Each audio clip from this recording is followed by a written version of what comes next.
So this is the whitetail here. All right, for those listening and not watching, first of all, you should go check it out on DeerCast or on YouTube. This deer is gigantic. Jeez. The mass all the way through. When a gobbler's personality changes, his head color changes. There's 4 or 5 strutters, and there's one with a really snow white head. He's the one that's going to do all the breeding.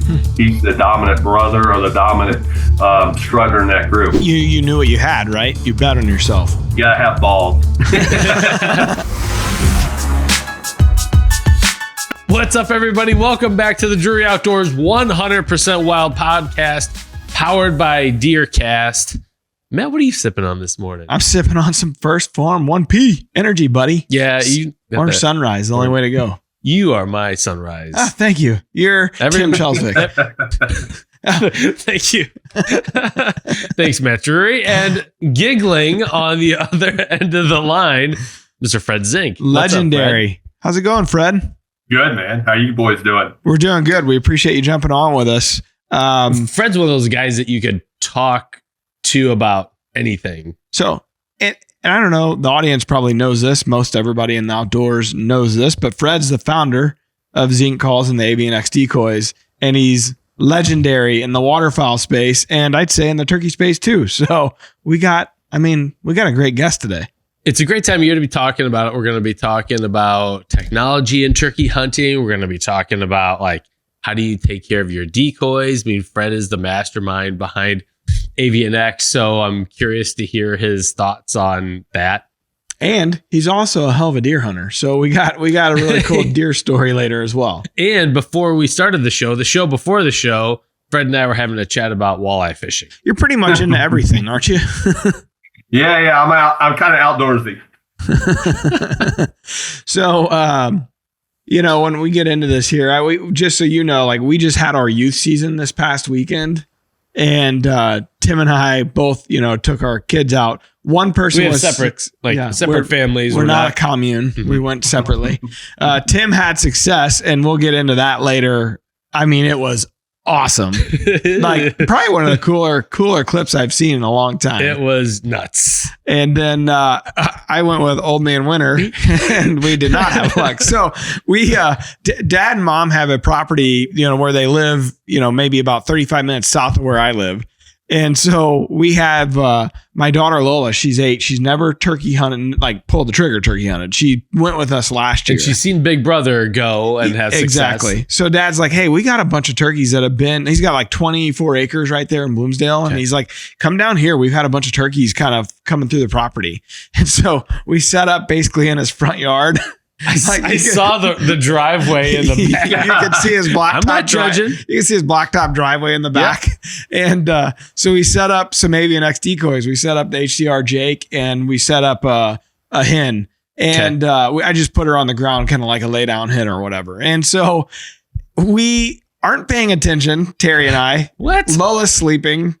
And what time is this? They gobbled a little bit when they were still on the roost, and then they kind of shut up. But it was probably I don't know, it might have been 7 o'clock. So fairly early still. Lola is dead asleep. And I look up, and there's two, I look up and I was like, turkeys. And Dad's like, where? I'm like, at the decoys. About where you'd expect them. Yeah. And so there were 2 Jakes, but I wouldn't have cared. I'd have been happy for her to kill, whatever she wanted to kill. And so we wake her. She will not wake up. So we're Dad and I are shaking her, and her eyes, man, she just looked like what's going on? And of course we got on him, and I pick up the video camera. So I didn't have a camera guy with me, and I suck at filming. I pick up the camera, and it's in black and white. I don't know what I did to it, and I could not. Everything was blown out. Are you cussing swear words in your mind? And Dad's like, just put it down and grab your phone. I was like, okay. So I grabbed the phone. All this is going on, and the Jakes are just pounding the decoy, the other Jake decoy, and flogging it and all that. And finally, we jacked around enough. They spooked and got out of there. But we kept calling them in and calling them out, and calling them in and calling them out. We just couldn't get them killed. We go to breakfast. We come back. We get out of the truck, and he's got a bunch of longbeards around there too. And turkeys are just hammering. So we go to set up, and we messed that up. And so we go sit by a tree and like behind the house, and nothing's going on. We let Lola call and all that stuff. Can you get Wi-Fi on your? No. Okay. So we let Lola call and we're just kind of jacking around. And the story is about to end here. So I'm sorry I'm taking up all of her morning. But this is the best part. So we go to put everything back in my truck. I mean, the amount of crap that I brought for this hunt was through the roof. Sure. So I'm packing the truck back up. Dad's got a little shed there, like an outdoor shed right by the house. And so I'm parked in front of it. All of a sudden, turkeys start just hammering. And Dad and I look at each other like, so we get all the stuff back out. I set the bog pot up right in front of the shed. Okay. And so like the turkeys are behind the shed, like 50 yards. And so by the bird bath. Yeah. So I'm like standing right against the garage door of the shed. She's, gun barrel in front of it, just getting ready to shoot whatever walks in front of her. And all of a sudden my sister comes down the driveway. And so she's driving down the driveway and I'm just waving my arms like, we're doing something here. She's just, I could see her she stops the car. I'm just like, come on. So she parks the car in front of the house, gets out and just stands there looking at us. I'm just like, go away. And so I'm like, this is just dumb. And so she goes inside. The turkeys are still gobbling because I'm sure they're used to this kind of stuff. And then I'm like, well, maybe there's still hope. Here comes my niece. It was prom day. So what are you doing? I was just like, me and Dad look at each other. We're just shaking our heads. I'm like, let's be done. We've had enough of this. So that was opening day. So Lola's inaugural. She was happy to go see my niece, who was dressed up for prom. So, well, I was like, all right, this is the worst experience I could have ever given you for doing this for a living. We really screwed this up. Yeah, that sounds like a hunt that I would have. That's right. So anyways, Fred, that was opening day of youth season with Terry. Skulking around the backyard. Whatever it takes. Yeah. I'm sure you have some crazy stories. You've been all over the freaking country, all over North America, hunting waterfowl, and probably, I'm sure you've had some other trips out. Like where's the craziest place you've gone to hunt? I think probably the coolest place I went to Newfoundland. In the early 90s, duck hunted in March, I think it was March or April, and we hunted off icebergs. That was it was really, really cool because we were literally hunting in the middle of the ocean on icebergs for eider ducks. So super cool. Alaska trips are really cool. I've been all over, but those are really cool. 2 weeks ago, I was in Panama fishing. Wish I was still there. But you've never hunted Terry Drury's backyard. Yeah. Well, I grew up with kids, so I've taken them a lot of places. You kind of got to do what you got to do to be successful, right? So that's right. I see a lot of that going on. The same stories you got, Matt. Yeah. So I want to dig into a little bit. Which started first? Was it the waterfowl side or the turkey side? I assume it was the waterfowl side, right? Well, so I got my start. When was Mad Calls? He would have started, I think, 92? Around 93-ish. 93. Yeah, okay. I think. So I met Uncle Mark at his first SHOT Show that he ever went to in 93. I guess it would have probably been 93, right? So I had known those guys and, had been traveling all over Illinois and back in the day, right? And then AMS and Mossy Oak. So small world.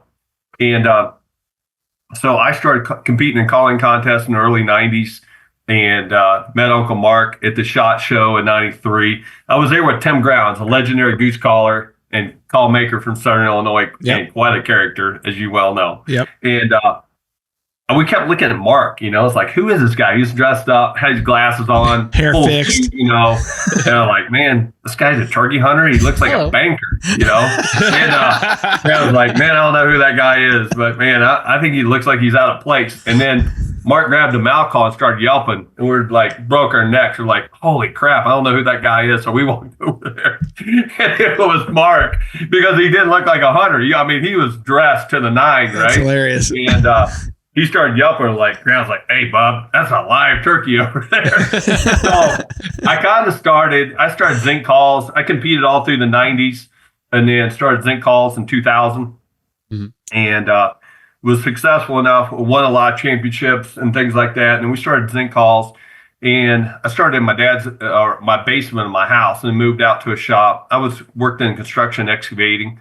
We had a commercial excavating company, and the call business was on the side. Started in 2000, but during the 90s, I was with Winchester and Browning and a bunch of different companies, Mossy Oak since the early 90s, and so very parallel. The DoD side of things, the mad calls. Just over there on the waterfowl side and not in the whitetail and the turkey side of things. And but through all those years, I started Zink calls in 2000. And I started working for Avery Greenhead Gear, which is a waterfowl company out of Memphis, Tennessee, in 2001. And started that and built all the greenhead gear decoys. And I resigned in 2009. And in 2011, I started Avian X. And our first decoys to market were turkey decoys, actually, goose decoys. So that's when we released the LCD turkey decoy. I think it was spring of 2011 was the first year we shipped them. What did you think that you could do differently in that space that made you decide to do turkey decoys? Well, a little bit of history prior to that is my father was a wood carver. Okay, so he carved decoys. All these decoys behind me, majority of them are all his carvings, right? Wow. So my dad was a carver. I went to school with a girl that her dad was a champion carver, and I had been going to all these championship carving contests all over the Midwest and Ocean City, Maryland's where the world's held. And so I had known a lot of world champion carvers and seen their work, right? And then I see decoys that were being made, and I'm like, wow, there's like a huge gap between production decoys and true art, right? So I knew there was a gap there, one that I thought we could fill. And with all my years at making decoys at Greenhead Gear, I had world champion carvers work for me, and I become a carver as well. So a lot of the Greenhead Gear decoys, I also carved. I actually did all the goose carvings, did the woodworking, did all that stuff. My wife was actually a carver before I became a carver. And so for about a 3 to 5 year period of time, I spent carving replicas for Greenhead Gear and the waterfowl side of things. So when I started Avian X, I moved to Port Clinton, Ohio, which Tim and I was talking before the podcast, walleye capital of the world. Yep. One reason why I moved here was because of that. Another reason was the waterfowl hunting is really good. Turkey hunting is pretty solid. Whitetail hunting is good. But 2 world champion carvers live, this is the Zink Calls office right here, live a mile and a half from here. They're actually best friends and neighbors. Wow. And so the people that designed, Rick Johansson, that carved all the Avian X turkey decoys, is a world champion carver, and he lives, between my office and my house. I drive by his driveway in his house every day, 10 times a day, right? Going back and forth. So it was an opportunity to move up here and work with 2 of the guys that I wanted to help, utilize to help create the decoys. So Dick Rohde carved all the flex tone decoys, the flex tone turkey decoys and stuff, and Rick Johansson did all the turkey and waterfowl for Avian X. And we got to work hand in hand, day after day. And when you can get that close to your carvers, because just because you can carve a decoy doesn't mean you can produce it and mold it and paint it and things like that. So I spent over 700 days in China working inside the factories. And I'm not talking about sitting in the office, peeking my head out the door, see what's going on. I'm talking about literally sitting in the paint line right next to the workers in 100-some degrees, painting decoys just like I'm one of them, to figure out the process. Because you can make one really cool decoy. Anybody can do that. But can you make 1,000, 10,000, 20,000, 100,000 of them that still look the same time after time after time? So that's a trick into making decoys. So long story short, to answer your question, it was kind of a turkey decoys / Canada goose decoys were the first decoys I ever made for Avian X. And then the following year, we got into duck decoys. And, Bass Pro and Cabela's was a huge supporter of... So all of the goose decoys made the first year, Cabela's bought every one of them. They bought everything I could make, right? And so I remember going to Cabela's to sell my turkey decoys. And I thought we had a really good mousetrap. That was the LCDs, right? Yep. They were very realistic, somewhat light, but yet they're also collapsible. So people that wanted to put them in their vest or in a decoy bag and hike up a mountain in Kentucky or West Virginia, Tennessee to get to a remote area could still do that.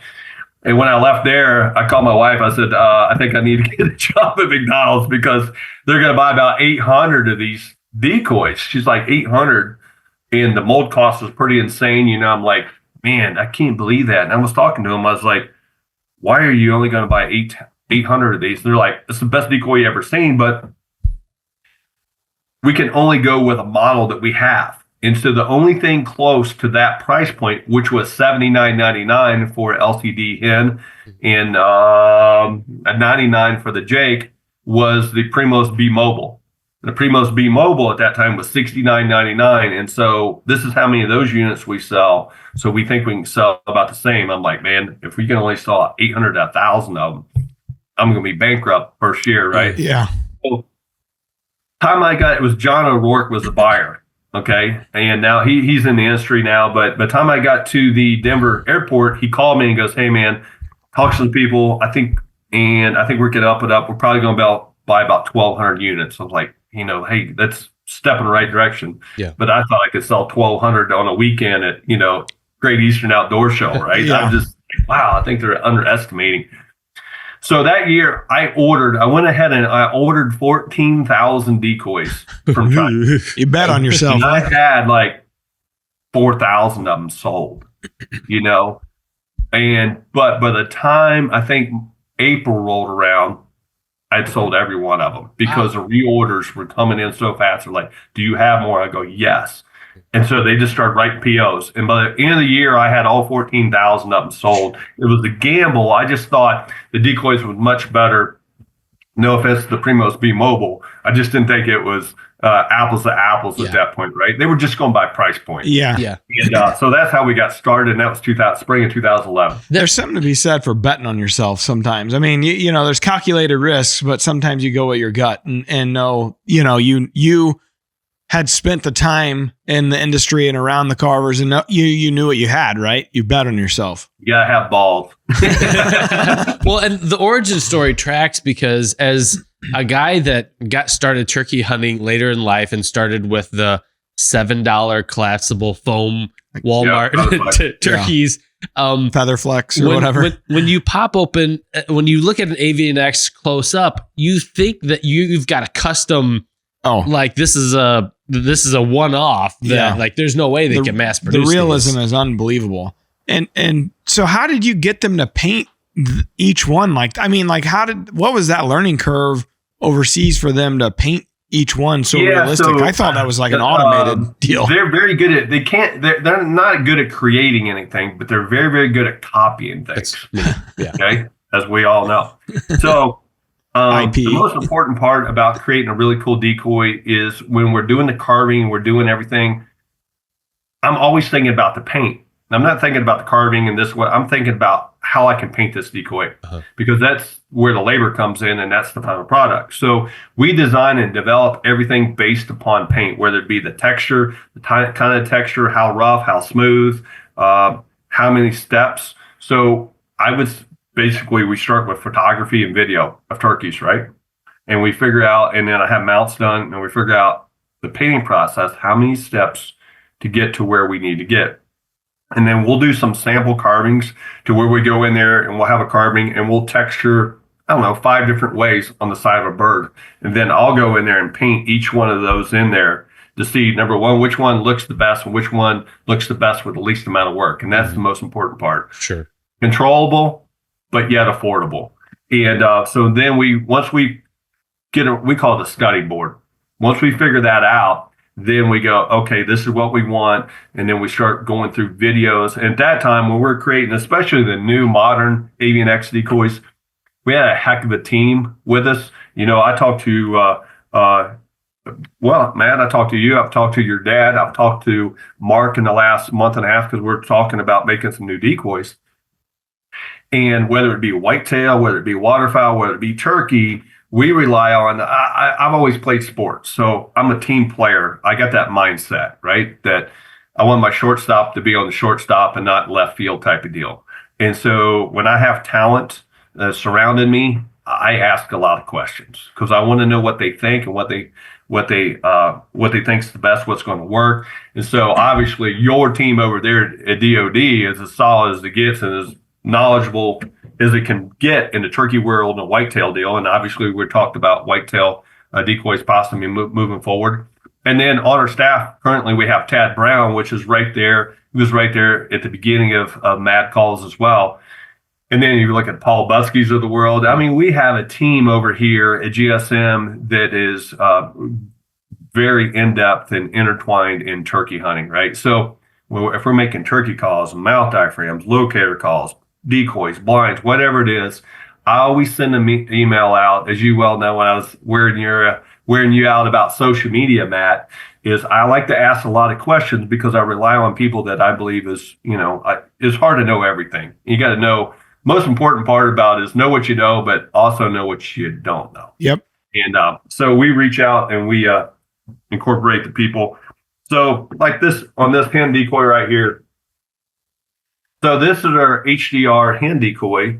And, we didn't start off like this. We relied on the Matt Moretz of the world, Josh Grossenbacher, Hunter Wallace, Shane Hendershot in the world.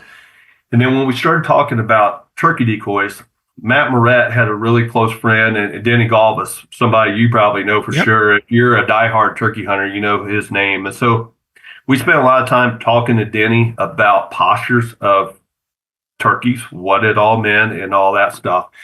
And once we took had that information, we went back and we had, just like y'all, we were shooting somewhere between 45 and 60 turkeys every year on video, right? Yeah. There was a lot of them that we didn't shoot that was on video. And we spent hours and hours and hours going through video, watching postures, watching personalities of turkeys to make sure that what we were creating was communicating to the birds. I learned this a long time ago, guys, with waterfowl, is waterfowl communicate two different ways, one by voice and one by posture, right? And so that posture of a Canada goose or a duck or what have you means something to the birds in the air. Is no different than when you're fishing, you got to match the hatch, right? Whatever the fish are feeding on is what you want to be fishing with, color combinations, patterns, stuff like that. So what we try to do for our consumers is to make a product that matches what that turkey for that particular time of year, which springtime, is looking to mate, and it's all about mating and or pecking order. And so we like to play the strings of the pecking order quite a bit.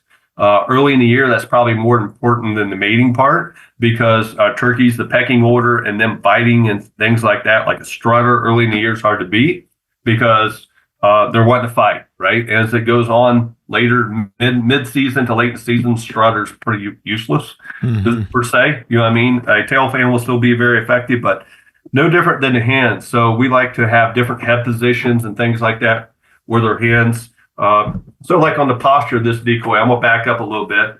So on the posture of this decoy, this back being exposed, and then these are the primary feathers down here, which means the wing feathers, and these are the secondaries, these big feathers right here, right? So when a turkey, and we've all seen this, when a turkey is relaxed and showing emotion, this back gets exposed, right? Because the wings fall down. This turkey is very relaxed. Everything is cool. And she's either she's either A, ready to breed, or B, she's a little bit aggressive. But when they pop the wings and these wings cover this back up, we've all been there with a long beard, standing there strutting, going through all these stuff. As soon as he pops his wings, that means you better shoot because he's going to walk off, right? Or fly off. And the reason why they're popping them wings means the secondaries and the tertials come up and cover this up. They're cocking their wings so they can fly. At any second, they can take off in flight. But when their wings are down like this bird, they can't take off right away. So this is telling the other turkeys that are in the area that everything's fine where I'm at and it's all good, right? So there's a lot of that goes into, like when we're calling turkeys, we're trying to set that mood and that sound and that rhythm and that cadence to where sometimes you're not wanting to do much, right? Other times when they're henned up and there's a boss hen with them, you quit calling it the gobblers and longbeards, you start calling it that hen, right? And that's no different than the decoy of which head position you have. And then when you get into the Jake, right? So we had seen, that's the old stretch neck. That's my favorite pose. What I like about this is a subdominant Jake. That's what he's trying to do. Denny Galvis is the one that we already kind of thought this, right? But when we were talking to Denny Galvis, he brought it full circle and said, you know, when a Jake or a longbeard sticks his head up, I'm like, oh yeah, we've been watching that. So that's when he is trying to, it's like a short guy in the photos, standing on his tippy toes, right? Not a dominant bird, knows that he's not dominant, but is trying to look bigger than what he really is. So he's standing up as tall. That was Denny's. That's kind of what we were thinking. But Denny, you know, he told us that was the deal. And then obviously this head, when you put it on the decoy, this head's got this bird's more confident, right? So if you're hunting a little bit more mature bird or something like that, it's early in the season, this head's hard to beat because it's very realistic and it shows that, you know, a Jake and quarter strut doing his thing, right? But if you don't know, I always say, if you don't know the bird you're hunting, say you get in a truck and you drive 4 hours at night or across 2 states and you're meeting your buddy and you're hunting some turkeys that you don't know about, and maybe your buddy don't know about them either. Maybe he's a deer hunter, it's just got a lease, and he's like, yeah, man, I got a bunch of turkeys here. You want to go hunting? Yeah. I'm going to show up with a non-aggressive decoy because I don't know how many Jakes are on that property. I don't know the pecking order, if it's been established. Is there a bunch of Jakes running around kicking the crap out of longbeards? Is there one dominant longbeard that's going to shut every 2-year-old down? You don't know. You show up with a strutter, and you might be in trouble. Now, if you have a dominant longbeard and you're hunting him and you can get in his way with a strutter decoy, he's dead. He's going to see it and he's going to come running to solidify his pecking order. But if I don't know, I'm going to show up and probably use this head right here because what I'm trying to do is create a very natural look, decoy spread, what have you. But I'm also trying to create a sub-dominant posturing bird. This bird doesn't believe that he can kick anybody's butt. And that is very, very, very effective at a higher percentage of the time. Fred, you talked about posture being one of the ways that birds communicate with each other. One of the things that fascinates the heck out of me is the dynamic nature of the color of a turkey's head. Yep. And so, and I'm sure that's something that you have to think about as a decoy 100%. maker, like because this is locked in, it's not going to change. Yeah. So when we did this, see, we always made, actually, Mark has one of the decoys that we're thinking about. I sent it to him last year, and he used it. Him and Paul used it, and they're going to use it again this year. It's a new style hen decoy that we don't know if we're going to make or not, right? So it has cost me money and time in the past. But before we launch a decoy, we'll do the carving, and we do a casting. Okay, I have a rotational casting machine here in my shop. And we'll make 6 or 7, 8 prototypes of the decoy, paint them a variety of colors, and we use them in the springtime, okay, the year before we launch. Not all the decoys that we created worked, all right? Some of them, we just didn't have the reaction we were looking for, so we just shelved them, right? Others, we had better reaction than what we thought to. But to answer your question, Tim, is obviously you have an all red head, you have, we call it a flag head, red, white, and blue, and then you have a white head. What does that change? And when a gobbler's personality changes, his head color changes. And so we select the head colors that we believe, this is kind of the middle of the road. When they have we call it the snowball head or all white, especially a strutter, he's the dominant bird. He's the breeder. If there's 4 or 5 strutters and there's one with a really snow white head, he's the one that's going to do all the breeding. He's the dominant brother or the dominant strutter in that group, right? So if you're hunting a dominant bird, 2, 3, 4, 5-year-old that's got spurs 1.5 inches, 1 3/4 long, he's the king of the mountain, and you got a strutter and you want to get him fired up, you put that white head on him, and when he sees it, he's going to come running to fight, right? And is that going to filter out other subdominant? That's correct. If you have a 2-year-old show up, they're going to turn and walk the other way. They don't want nothing to do with it. But if you're hunting that trophy Tom, and that's the one you want to shoot, there's no better way to do it. A lot of times I always say in waterfowl, what you see Friday is what you do Saturday. I'm talking about decoy spreads. If you're watching Canada geese in the field or ducks on the marsh or whatever, you look at the body postures, how many heads are up, how many heads are down, how many of them are feeding or whatever. With waterfowl hunting, you watch that. And then when you set your rig up in the morning, you just duplicate that. You don't have to go on YouTube and talk to some experts. The experts are the birds that you're hunting. So if I'm scouting the night before and I see a longbeard out in the field and he's absolutely running every turkey off of the field, he's the king of the roost. That with a strutter decoy, that turkey is as good as dead as long as he shows up the next day. As soon as he sees you, he's going to come running at you. But then if I see a longbeard out there and I see some jakes running the goblin, where they start and you see 6, 7, 8, 10 jakes together running, I'm not going to use the jake decoy. I'm probably not going to call a lot. I'll probably end up just using a hen feeder and I'll be real subdued with my calling. And I'm not looking for a bird because a longbeard's not going to gobble a lot when it's like that, because every time he starts gobbling, them jakes are going to run to him, right? So you got to know a little bit about the bird that you're hunting.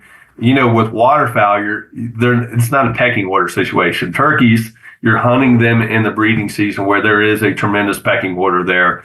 Earlier in the year, the better with the decoys, especially with jakes or strutters. Later in the year, you can roll right into, when it's late in the year, I might use some jake decoys, but a lot of times you'll just see me run 1 or 2 hen decoys, soft yelping, purring, clucking, bubble clucks, things like that. And not be very aggressive with my call or my decoy setup. Feeder hen, lay down hen, what are both? There's kind of a, if you put a lay down hen next to this jake, I see it all the time, you guys on your videos and TV and on DeerCast, they really cannot resist it. This decoy here, the straight hen, kind of like what you did with Lola. A lot of times I'll lay this one down in the grass as well if I don't have a lay down. Yeah. But that true lay down hen with a jake, if I'm going to use that jake, I'm going to have, the typical the head that you guys usually use right there, right? Yep. We'll put that on there and put the decoy no farther than 5 feet away. Most of the time within a foot, 10 inches, or staying right over the top, and they're going to come running. For sure.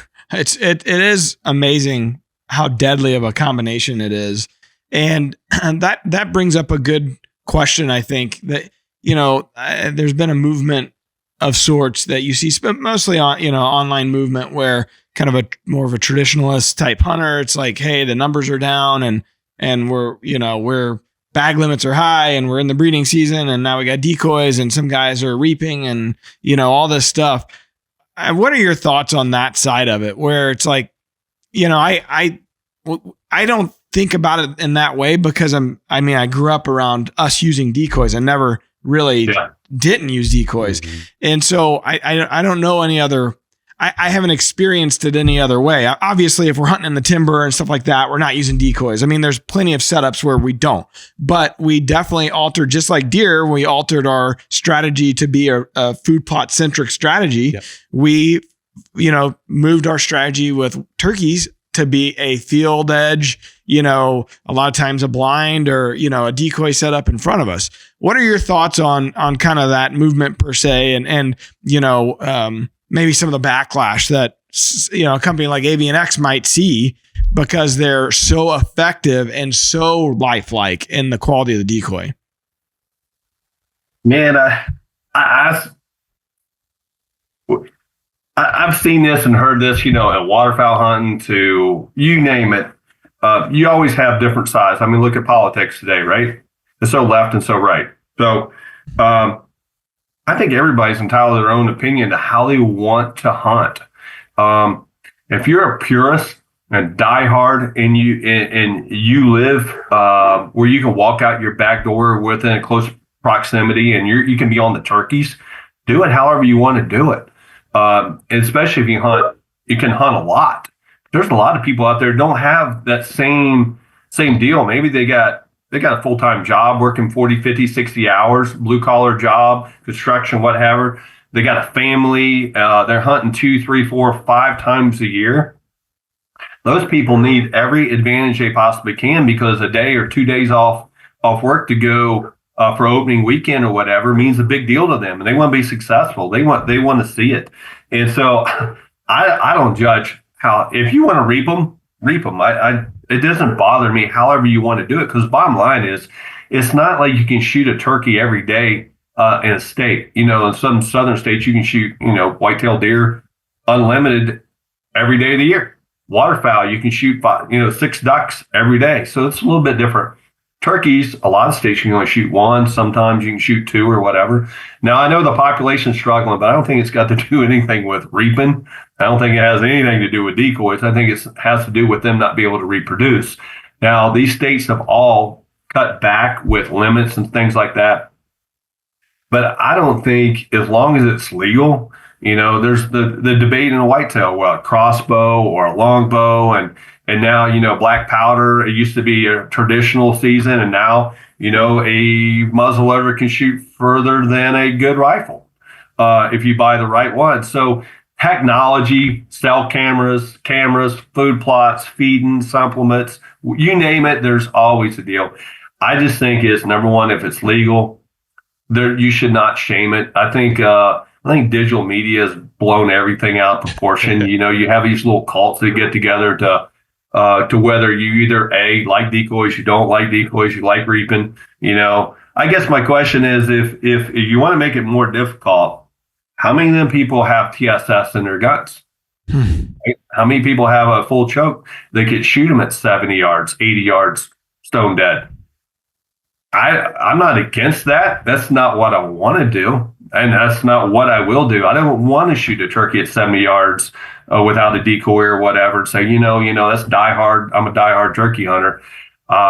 When you get those birds, as both of you guys know well, when you get them to commit to a decoy or in tight, and you're talking about they're 5, 10, 15 yards away, you get a different experience with that bird that you would never get without a decoy yelping them up in the hardwoods, shooting them at 55, 60 yards across the ridge where you see this much of their head.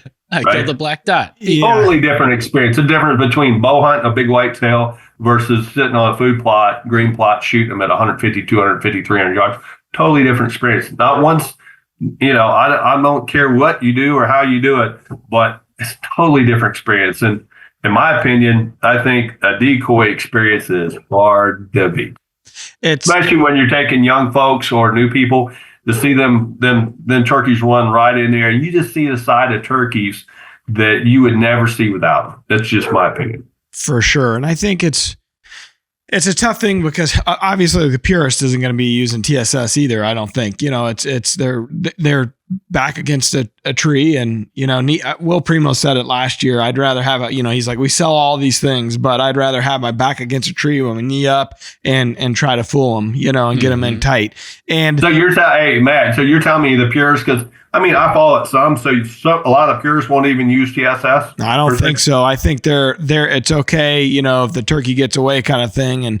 And I think they're just trying to get them as close, which that's how we want to get them as close as we can. Sure. Yeah. But, if we're starting our morning out, pretty much always set out a decoy set, whether we're in a blind or not, we set out a decoy set and we're on a field edge. Yeah. And as the day goes on, that's how your hunt kind of the turkeys decide how your hunt goes. Yeah. Like that's when we end up in the timber. We took Cameron, my son, the next day of the youth season, we took him to a property and started out in a blind, and, a decoy set up. The morning sucked and the weather wasn't good. And, clouds were in, it was windy. It just pressure's dropping. Wasn't great. So I said, you know what? We got an hour left. Let's get up. And we started striking, and showing him. And the night before, I practiced with him in the living room, just like, hey, butt on the ground, back against the couch. Mm-hmm. Yeah. Can you hold your gun up? Like, you're not going to have a bog pod. He's 10 now. He's still kind of a smaller kid, but it's like, let's practice. Let's, I think it's up to us to kind of share the other styles too, because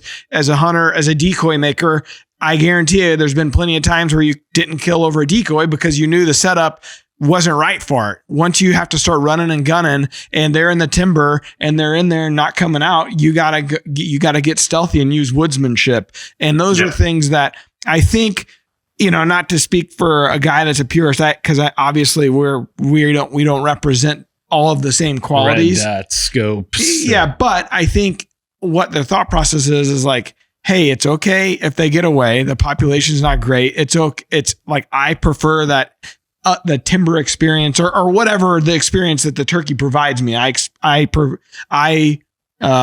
like going whatever way that, and I use my woodsmanship, right?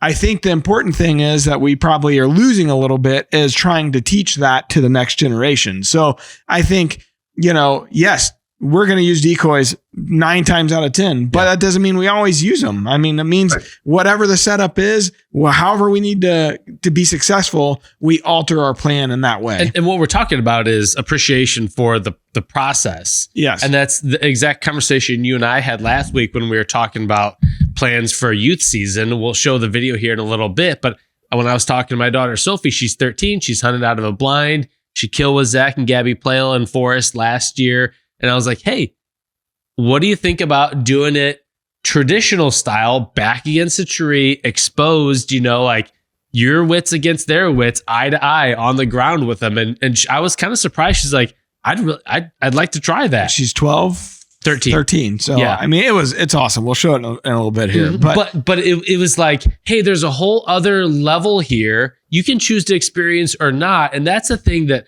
I wish people would understand the nature of liberty. It's like when people talk about we should pay more taxes. Well, you can pay as much into taxes as you want. That doesn't mean that I have to.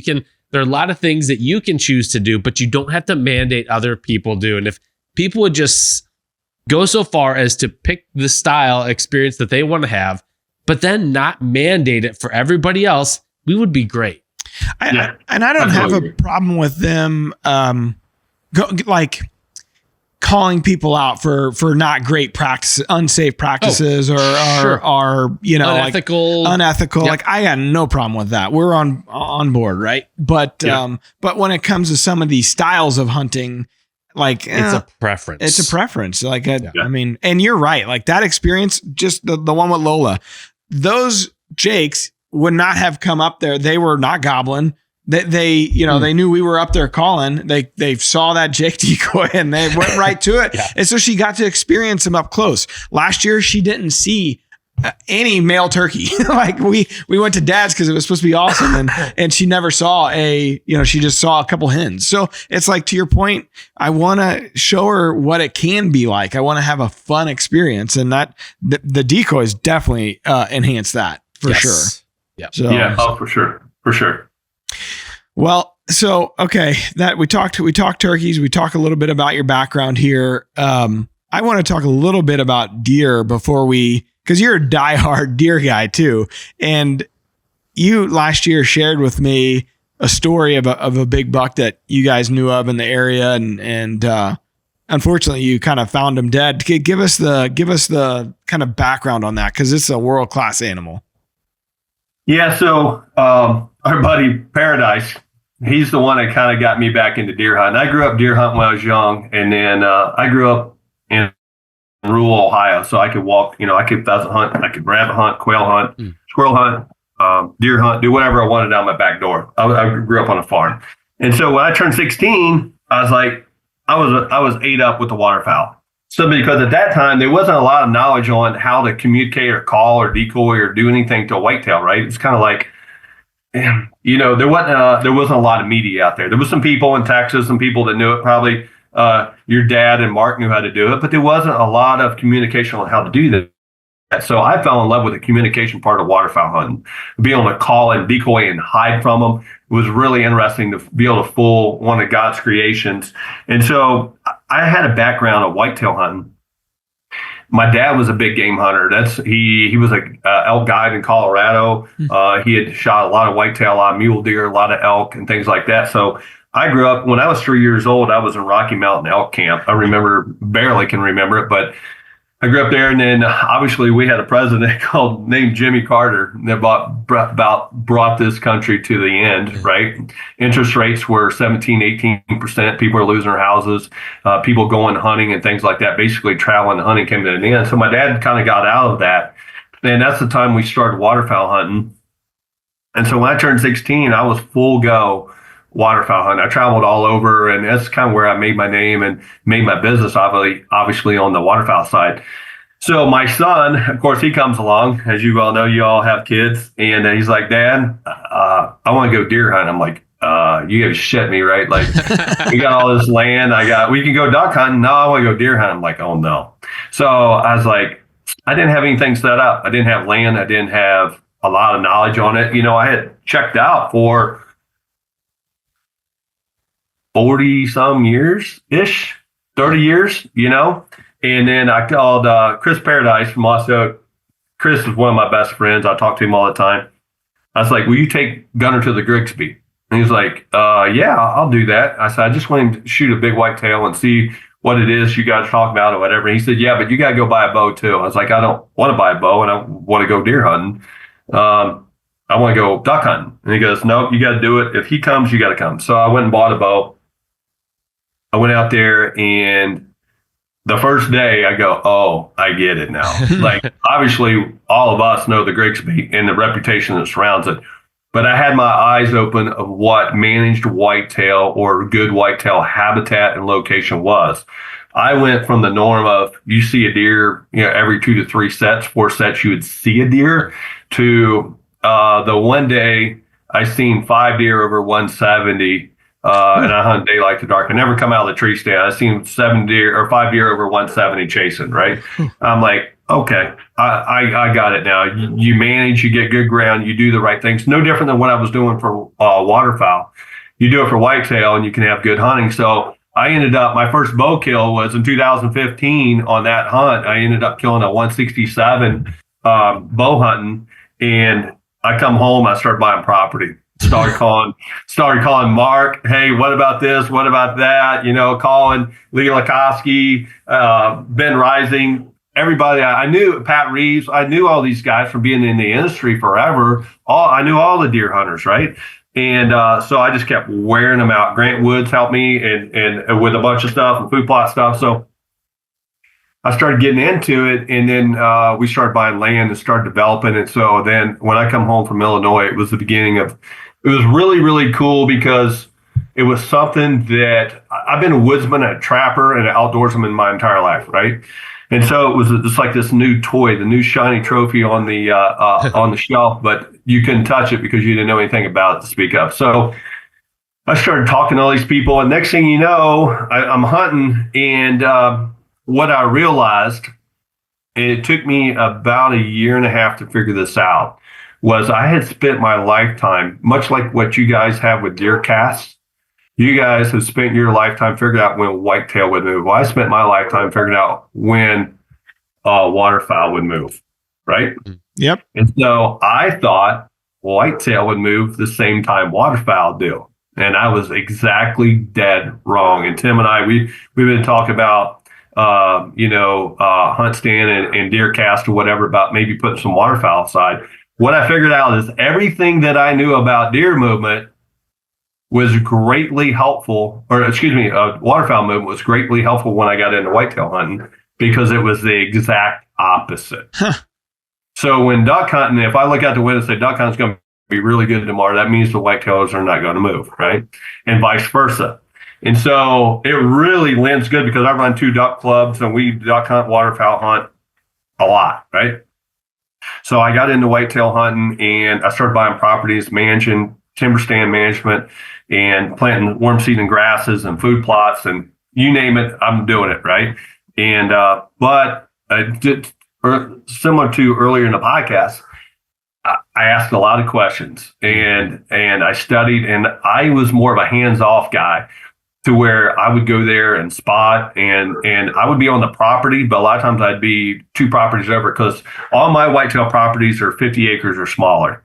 Okay. And I would hunt from the outside in. I was talking to Spook Span one time and we were talking about hunting big whitetail or whatever. And Spook was a waterfowl hunter and had some waterfowl properties in Kansas and stuff like that. So I know Spook a long time as well. And his theory was hunt from the outside in. So start here and start working your way in. Don't get bust in there.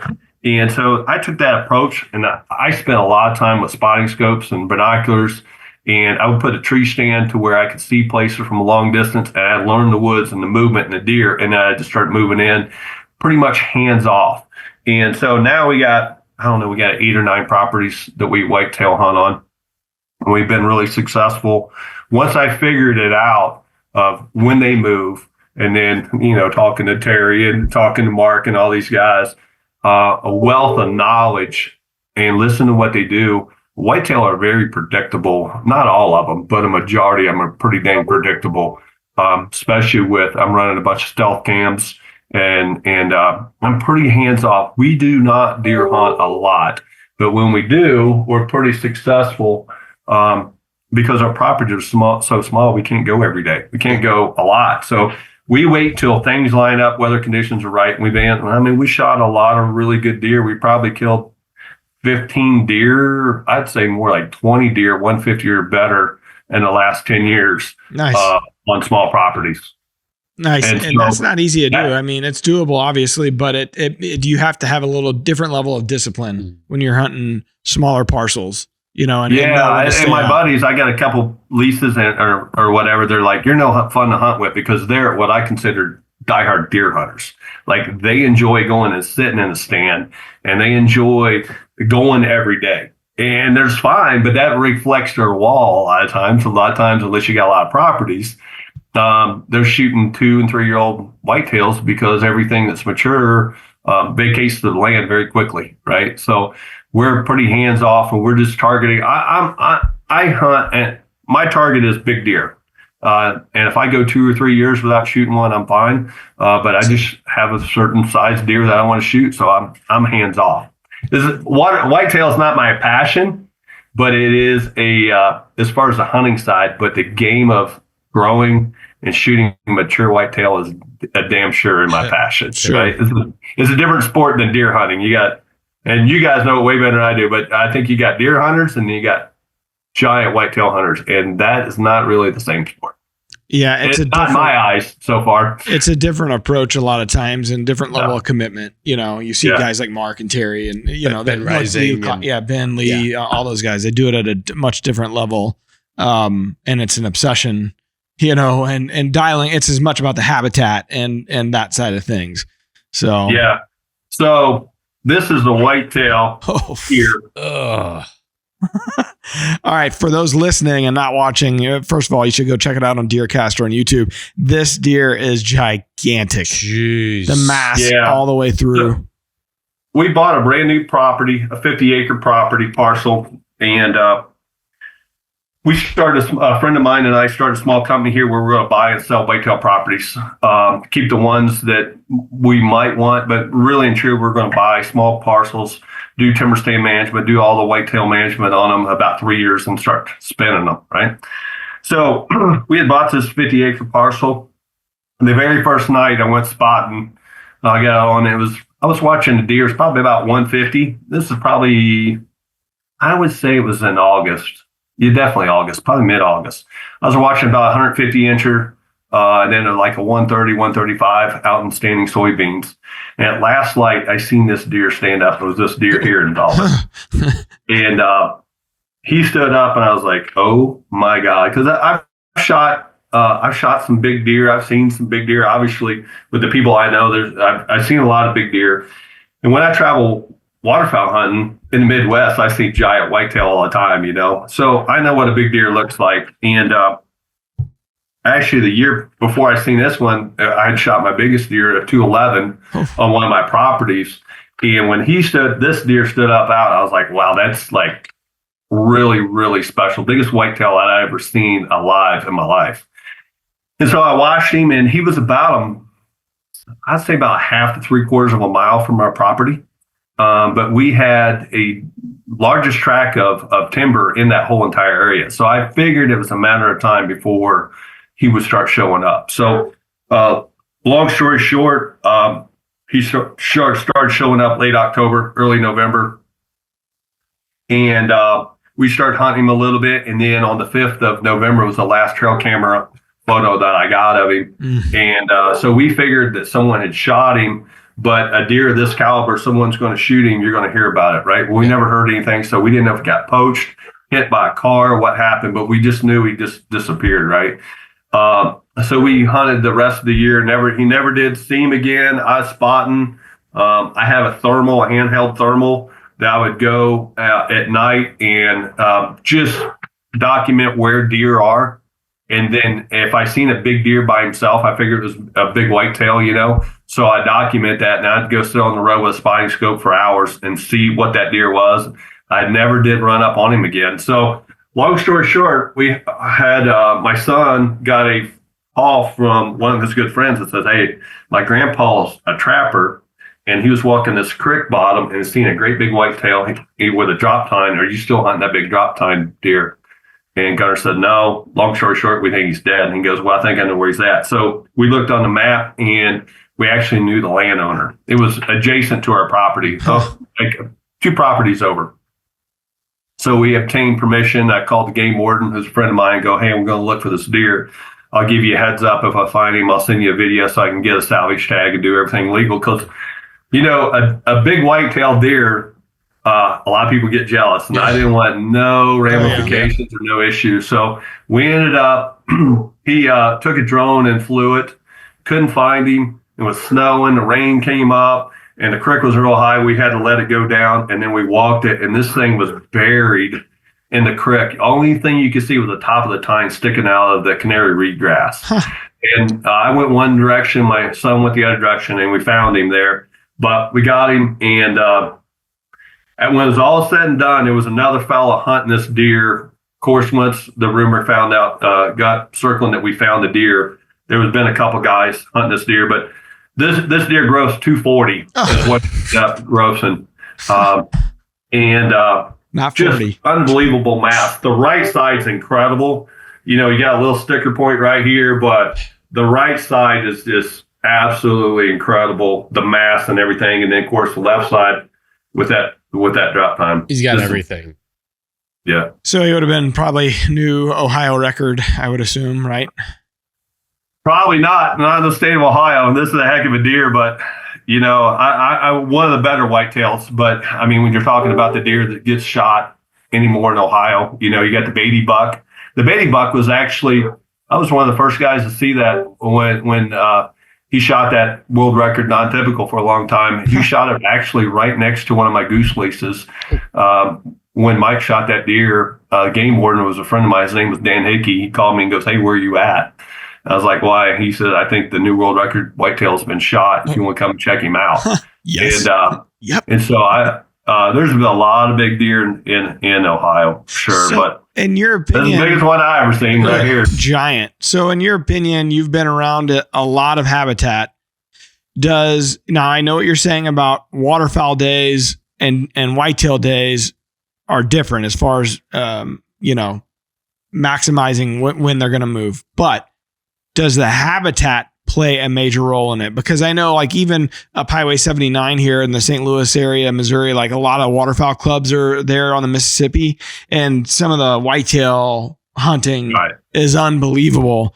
And a lot of times the waterfowl guys could give 2 shits less about the whitetails. Deer walking through and the whitetail here. Guys are like, "Can I just come over there?" But does that play a hand in it, or does it go hand in hand? Waterfowl. Yeah, I think it does here in the area that I live, Matt, simply because of the fact that there's so many places these deer can go that hunters have a hard time getting to them.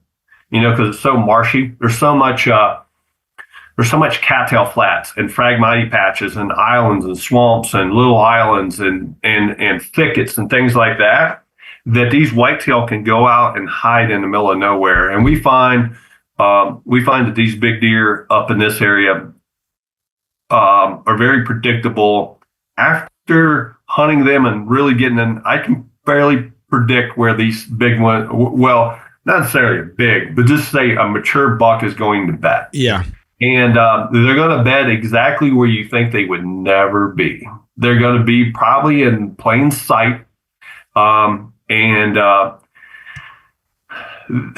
we find up in this area is they hunt you as much as you hunt them. And what I mean by that is once you, especially waterfowl hunting, there's been many times at my duck clubs that we shot 25, 30 ducks, shot 50, 60 times, and don't get back to the clubhouse. My trail cameras are 50 yards from me and there's a big deer standing there. Like they will position themselves to where they can see you coming and going. Yeah. I live in an open ag area. So I would say probably 80% of the terrain, maybe 90, 85 or 90, probably 90 actually, is open marsh and or open ag fields. We just have a big woods around here, boys. There would be 40, 50 acres, 60 acres, a lot of 10, 15, 20 acres, wood lots, oaks. And the reason why there's still oaks and there's still trees is because they're a wet spot. And they couldn't clear them, or they did clear them, they couldn't farm them. And then the pin oaks and the white oaks, swamp whites and stuff grew back in that area. But those deer will inhabit that. And a lot of times they'll be bedded right up against water or on an island. A friend of mine 3 or 4 years ago, he had been hunting this deer, could not get him figured out. Well, a guy was driving down the road and seen him, and he goes, "Hey, man," I called him and said, "If you want to shoot that deer, I just seen him. He's in the marsh." He's like, "What?" He said, "I'm telling you, he just stood up. He's standing in the middle of your marsh right now." He goes, there's no land out there. He goes, "I'm telling you, I can tell you right where he's at." So we got his bow. Long story short, he made a successful stalk. And the deer was a straight typical, I think it was a 10. Yeah, straight typical 10. I think he scored 70s, like 173, 174, something like that. But he was bedded on a muskrat hut in the middle of the He was laying up on top of the muskrat hut when he walked up on him, and he heard him coming, and he stood up and looked the wrong way, and he was able to draw and get the shot. But the deer was literally in the middle of 2 foot of water, laying up on a muskrat hut. Incredible. So, thermal cover. Late in the year, those cattails, phragmites, thickets are where most of the deer are because they can get that thermal cover. Sure. When they lay down, the wind's off of them, and then they can sun themselves. We find that most of our deer will bed on the south side of the woods where they can sun themselves. And in my case, is where they can also see the road. They will bed to where they can see where they believe humans are going to come from in this open ag area. Diabolical. Yeah. How long did it take you to get out of your depression from finding that deer? That's a giant. Well, I'm just glad I have him. Yeah, but, true. As much as I'm glad I had him, I wish we'd have shot him, right? Yeah. Or I wish somebody else would have shot him. The memory of this deer walking to someone with a bow in their hand and making that fatal shot would be more important to me than holding a dead head. Yeah, sure. I wish I had that opportunity. I wish somebody would have had that opportunity. I wish it had been me or my son or my partner, but yeah. I wish a hunter would have had the opportunity to take this deer versus what we believe it was a car. Basically hit him in the guts and he went away. But unreal. Heartbreaker. Yeah, it is heartbreaker. But there's always another one coming up. Yep. That's why we go. Well, I've never seen too many 240s. Really? I'll see 140s. I got all kinds of 140s. I'll be happy with the 140. Yeah. All right, Fred, we're going to get into some of the kind of the show shenanigans we typically get into. You want to stick around for another 5 minutes or so? Oh, yeah. All righty. Tim, take it away here. All right. So we need to remind folks that the tracker giveaway is live in DeerCast. So that you can jump in there. Potentially, we draw in December. So go register right now. Tracker 800. Yeah. Drop your email in there. It's free. It's quick. Do it before you forget. But yeah, definitely go in and do that. Sportsman Channel is your home for Winchester and Drury's natural born. Join the cast on some of the most hard-hitting action on outdoor TV.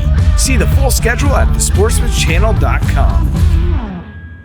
And then we got a podcast shout out from Evan, who said, "Great podcast, solid topics. Whoa.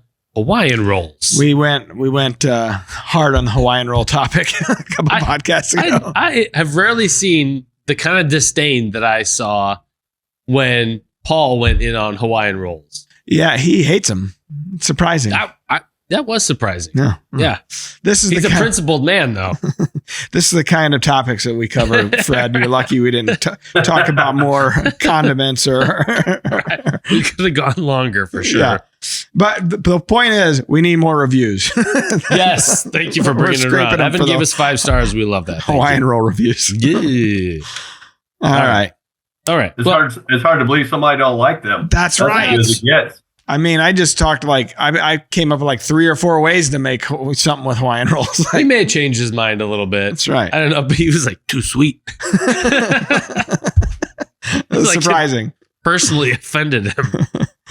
All right. HS Strut and the DoD Signature Series of calls puts the sound of spring at your fingertips. From the first owl hoots of the morning to the last quiet clucks and purrs in the moment of truth. Be ready for any calling situation the turkey woods can throw at you with HS Strut. All right. Well, we got the Real Wild clip. We talked about Sophie's hunt. So this past Saturday was the opener for Missouri's youth season. And like I said, Sophie and I talked. I was like, hey, you want to go eye to eye on the ground, no blind? She said, yeah, let's do it. So we talked through, like, if you can see their head, they can see you. You got to move when you can, because if you move the wrong time, they'll pick you off. And so here we are. You can see her silhouette. These birds came in from behind us. They go ropes. Yeah, they're not small birds. How big is this property, Tim? 9 acres. That's amazing. And these birds weren't. All right, so she's about to take her shot here. They're walking over to the Avian X. Yep. And so she's shooting that Winchester TSS. And neither of us can believe that just happened, because I'm posted up about 15 yards behind her and to her right. Yeah. So close enough to watch her and close enough to call, because I expect there are birds roosted off to our left and on another ridge. These birds came from a totally different property. That one's got a rope on him. Yeah, kids, 2 of them are rookie. The dominant one, but I saw them across in the neighbor's field. They were running, and I heard them hit the woods behind me. And I've got the 4K camera up and running with the monitor open on it. And I've got a camo netting draped over it. So it's a little bit, but they walked behind me so they could see the monitor. They could probably see my chest heaving, because, I mean, I literally could have put my arm out and touched one of them as they walked past me. And I tried whispering to her, like, they're coming. They're on your right. And afterwards, she was like, I was losing my mind, because she had the walkers on, and you can hear they have that they can intake sound, and they give you some directionality. She's like, I was losing my mind. I literally forgot my right from my left. So she's craning her neck to the left, looking. She's like, I can hear them. They're so close. And she kind of goes straight with her head, and out of the corner of her eye, she sees them like steps. They're like steps away from her. Yeah. She shoots them at like, what, 4 yards? 5 yards? Yeah, about that. It was super close, because again, I intended the birds to come from her left in the plot, and plenty of visibility and everything. But in that close, I mean, you're kind of tied up, because if you're not dead on, the pattern is maybe the size of a golf ball or a baseball at best. Yeah. Too close. If you watch it in slow-mo, you see the wad bounce off this bird's head. She got everything. So what decoy setup did you go with there? That was the Jake and the hen. Yeah. And you're in 9 yards or 9 acres, sorry. And so it's mostly timber all around, right? Yep. And then you carved out a little clover plot there. This is the spot where you carved out this clover plot. Yeah, this is where we killed the safe buck a few years ago. Yeah. And there's another plot on a ridge that was off to the left that we had planned on hunting. When I got there in the morning, we're running a little bit late as usual. I hit the owl hoot, and there's birds roosted on the plot that we intended to hunt. So this was a plan B. Like, we got to hustle and get over to this spot. And those birds that were roosted on the property just never, like, she said she saw one pop its head up and look a little bit, but dismiss itself. These birds came from, I don't know how far away. Wow. but they were on a mission. Pretty awesome, man. That's a good real wild clip. Yeah. And after she shot, she's like, can I shoot another? Nope, not until week 2. Nope. No, you can't. So, well, congratulations, man. That's an exciting moment for both of you guys. Thank you. Yeah. Send the best footage. I told you right away. I was like, you need to send that over to Taylor and Ellie and the girls on the social team. Like that's just awesome. Cool. Yeah. Yeah. Walking right by your daughter like that between you two, that's really cool. Yeah. And I was this close to not. In fact, I think I told you I probably won't film it. Yeah. Probably not going to bring the camera gear. Just keep it simple. Yeah. And Good thing you did. decided to. No, I tell you one thing with decoys, and I learned early is sometimes you'd hear them gobbling behind you, and you're like, oh, they're coming from behind me. And I don't know how many times we turn around to face a turkey, and I've never seen them. All of a sudden, you hear your decoys getting their butt kicked. Yeah. And you turn around and they're standing in your decoys. Like, I don't know how many times. Remember Shed from, we were down in Texas one time, and it was the first prototype of the LCD. We're down there hunting it down at the Rio Roundup. And these turkeys were to the left, just hammered. And we messed with them for probably about 45 minutes. It was like a Mexican standoff. They were not going to come any closer, right? So there was 2 birds come out in the field a ways away, and they were gobbling, and we said, we're going to go after them. So we get up, leave the decoys, go after them.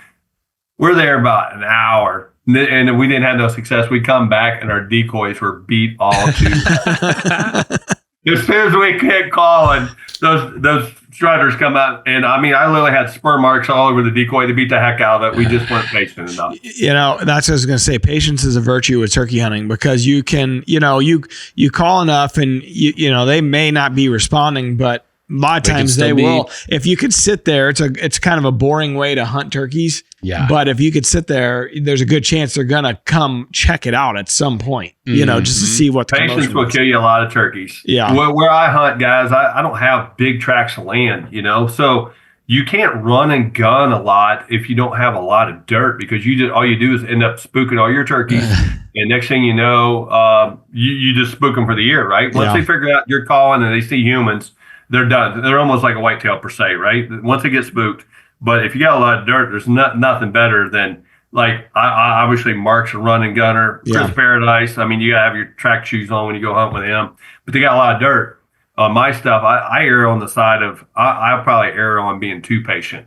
Hunting 20, 30, 40, 50 acre farms. I let them come. I know they're going to come, and I err on the side of being patient. And also, as you filming TV and filming video, being patient will definitely work to your favor, because you're just not trying to shoot a turkey. You're trying to get some really cool footage. And once you get in the right setup, it's a pretty spot. You're like, when you're walking through the woods, like, this is a good location. It'd be a great place to kill a longbeard right here. So beautiful.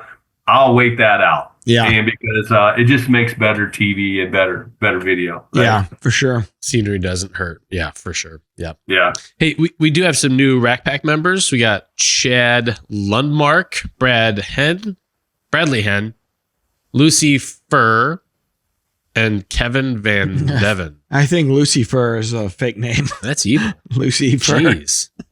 What's she for? Fred. All right. Well, do you have any closing thoughts for us, buddy? No, we get I haven't even been turkey hunting yet this year. Here in the Northland, it's not even opened up. We opened up on the 19th.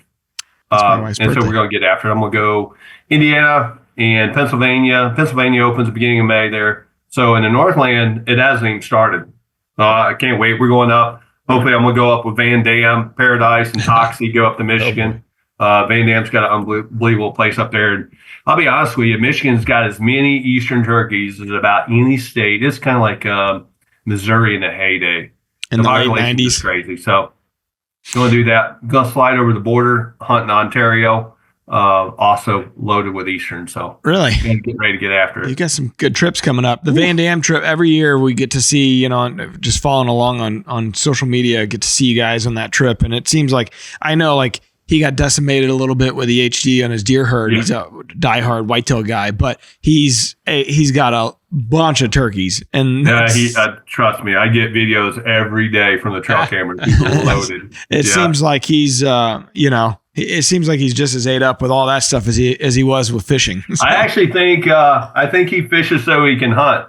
I actually think Obviously, he's a passionate fisherman, but man, he loves hunting. Yeah. He comes down every year, goes duck hunting, and then he's ate up with whitetail, and the turkeys got him. I mean, he's all about the turkeys, but he also does a lot for wildlife. You know, he's always, when he's home, he's always on that Kubota, out working dirt, planting food plots, doing whatever he can. Timber stand management. That guy does not sleep. He's a full go guy. Yep.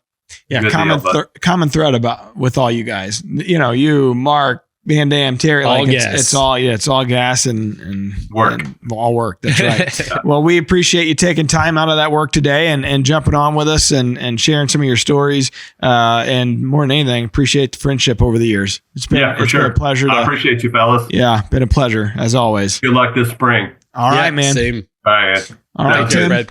I think that's it for today. All right. Well, it's a beautiful time of year, folks. Get ready, lock in. And it's short and sweet, especially if you're hunting a state or two. It's here and gone before you know it. So enjoy it. And until next time, peace out. DeerCast is completely updated and better than ever. Prep, predict, and pursue your target buck with our detailed maps, weather, and 14-day movement predictor. We're adding new videos every week, so make sure to click that subscribe button and check out all of our amazing content. This episode of DoD TV is brought to you by DeerCast Maps, waypoints, weather, virtual rain gauges, and more. Every tool you need to get ahead of your game.